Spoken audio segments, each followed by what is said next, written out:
from evolutionary psychology, we can learn things such as it's normal and natural to focus on the negative. You know, some of what the idea monster does is actually really normal in terms of the way our brains work. You know, think about it. You're out on the savannah, and remember that our brains are, in many ways, largely the same as they were in Cro-Magnon days. Sorry. Okay. So we're cave people, you know, and we're on the savannah, and you know, you're out there taking a walk because you're taking a break from a retreat and you need a break. And the grass is rustling, and you think it looks nice, and the sun is glistening on the leaves of the grass, and you're thinking, should I sit down and draw a picture, or is that a saber-toothed tiger? Right? Which would be the better choice in terms of how to respond? The person who considers it a negative situation and makes a run for the cave is going to be the one that's got descendants. The people that didn't assume the worst way back when didn't evolve. So we evolved with a natural... If you hear a rustle in the grass, you can make two errors. You can assume there's a tiger there, or assume there's not. If you assume there's there and you run away, even if it's not, there's no negative benefit to it. But if you assume it's not there... A false positive is safer than a false negative. And it really That's is. what I'm trying to say. So we've naturally evolved to run, even if there's nothing there. Huh? I said something. Yeah. Don't think about anything negative. It's not a tiger. Right. So that's why, you know, when people say, oh, just be positive, what if, you know, like so in our lives, the thing is we don't have saber-toothed tigers, and so we think that, oh, well, I'm going to have a meeting with the boss tomorrow, and you start sweating about it. Well, that's normal. It's natural. It's the same dynamic. You're worried about what's going to happen. So the thing that I take away from understanding evolutionary psychology is that kind of anxiety to worry about the negative, the worry is normal. How you handle it, what you do about it, is then up to you, because then the advantage that we have, and the reason why I was showing you pictures of the brain, and the reason why, you know, I'm saying over and over again that what we need to do is get more and more understanding of ourselves as animals, not as divine beings, you know, in this New Age kind of way, but just as animals, as part of the animal kingdom. We're here with the birds and the squirrels and all these other beings on Earth. You know, we've evolved like everyone else, and we have the same weirdnesses that the other animals do. And so if there's a threat, we zero in on it. Of course we do, you know, like the grass is rustling, the boss is waiting.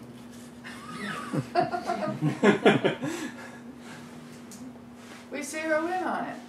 So if you know that, then you can decide what to do with it. Since Cro-Magnon days, we have also developed bigger brains. We have more of a neocortex.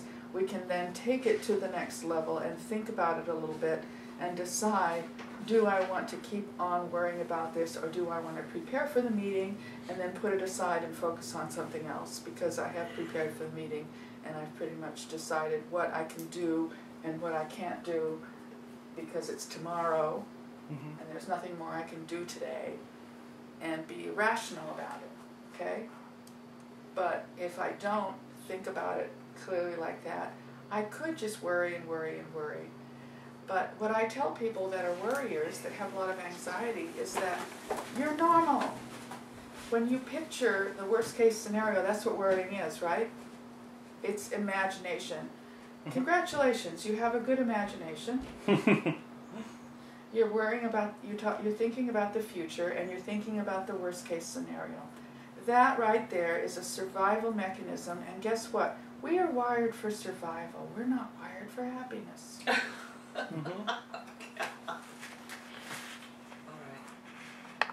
mean, that sounds like a terrible thing, but it's not. It's not, because once you understand it, you then can practice things that bring you happiness. And that's what Daniel Siegel talks about a lot, and that's what Robert Hansen talks a lot about focusing on the good, where if there's something good happening, you anticipate it, and when it's happening, you savor it, and practicing all of the spiritual traditions of the world will talk about practicing being in the present, because when you're in the present, you're not thinking about the past, you're not thinking about the future, and if you're safe, you know, you're sitting at the beach, you're not at the meeting with the boss, you're totally safe, you've already prepared, you've got the time, so you relax and you give yourself the opportunity to be in the present. But hasn't everybody noticed that it takes practice? Have you ever wondered why it takes such goddamn fucking practice? You know? Why does every religion in the world force you to either meditate or pray or do all these things to simply enjoy yourself? It's because that's not how we're wired. We're wired to worry about how we're going to get through the day, how we're going to make it to the next day. And the thing is that we're not as threatened right now as we used to be. We're not, every time we go out, there isn't like a bird of prey or a lion or a tiger, you know, there isn't something that, and so we're not like endangered constantly, but our brains still think we are. And guess what? What does religion do? Kind of exploits that. Totally. Bingo. Go to the head of the class. Religion doesn't have to do much at all to just like bring out that fear just a little bit, right?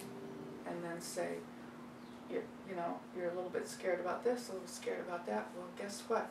We'll bring in a safety net, and then give you the safety net that God will take care of you, and this life is going to be over, and even if a bus runs over you, that's okay, because you'll die and go to heaven. And you go, really? Oh, that's great.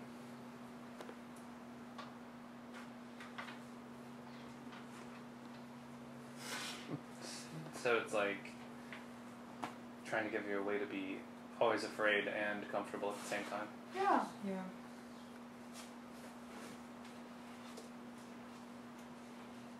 And then why on earth would you want to leave it, right? Plus, let's add another psychological element from evolutionary psychology. Tribes. They live in caves together, right? They take care of each other. If you go wandering, you have a little fight with the other people in your tribe. You go wandering out. You go, I'm out of here. I can be on my own. I'm a rugged individualist. I'm an American. Had to throw that in. You go out on your own on the plain, and the tribe's going, okay. You're going to be like that, huh? Okay. See how long you last. Do you need approval? Do you need the tribe? Do you need the tribe to take care of you as opposed to this tribe over here? Do you need in-group, out-group? Well, hell yeah, if you're going to make it to the next day. So that tribal instinct is also, guess what, wired in. Nobody wants to think about having instincts. Nobody wants to even think about being an animal. That's why so people laugh when they say, oh, well, so now that you're not a Christian, what are you? You an atheist? You a humanist? What do you call yourself? And I say, animal.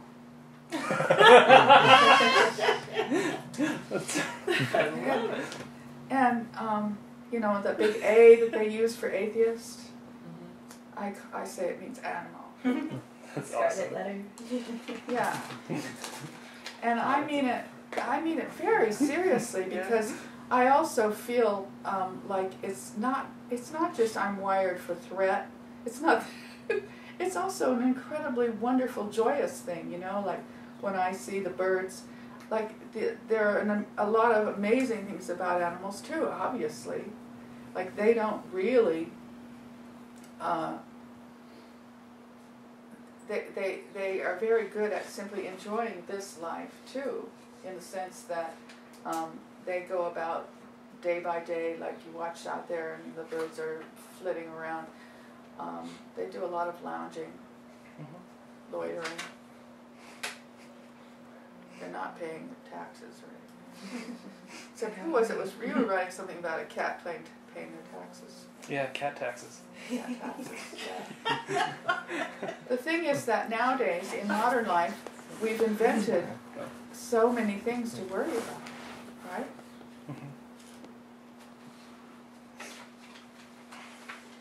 That's why a lot of people think we should get off the grid and stop adding so many additional things to worry about. But the thing is that we're wired to do so many things, and that it's a fascinating subject, and you know, not that long ago, even just a couple decades ago, I don't know when evolutionary psychology started, but it wasn't even that long ago. Before that, it was called sociobiology, and it was very un-PC, you know, because people wanted to think that we were just a blank slate. When you're born, you're just a blank slate and everything's learned. Well, it's not. Our brains have all sorts of things wired in, and it's much better to just simply study the brain and understand what's going on and what is the equipment that you're starting with. And then in childhood, like I was talking about yesterday, children are born with a very undeveloped brain. And unlike some of the other primates, there's a lot more that goes on after birth. So that's why a 4-year-old accepting Jesus as their personal savior, you know, really, honestly, makes no sense. They have their notions of reality are incredibly different. Anyway, that's kind of another whole subject. But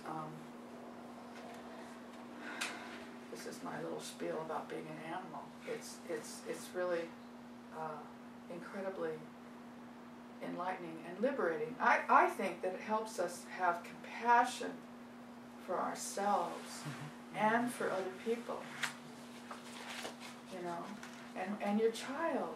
You know, your child's freaking out. And in a lot of situations, you know, you say, well, of course you're freaking out.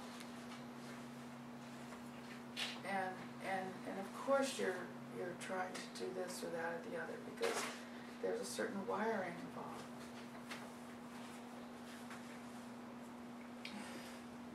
So, maybe we should just aspire to be really great apes. Yeah. That would be a lot less worrisome. Well, and they are a lot more like us than we realize too. Mm-hmm. Are they worried? I think are we actually apes? No. No? We're from the same, we're We're cousins. something else. We're cousins, we're the same ancestry. Oh. But we're pretty close. Apes are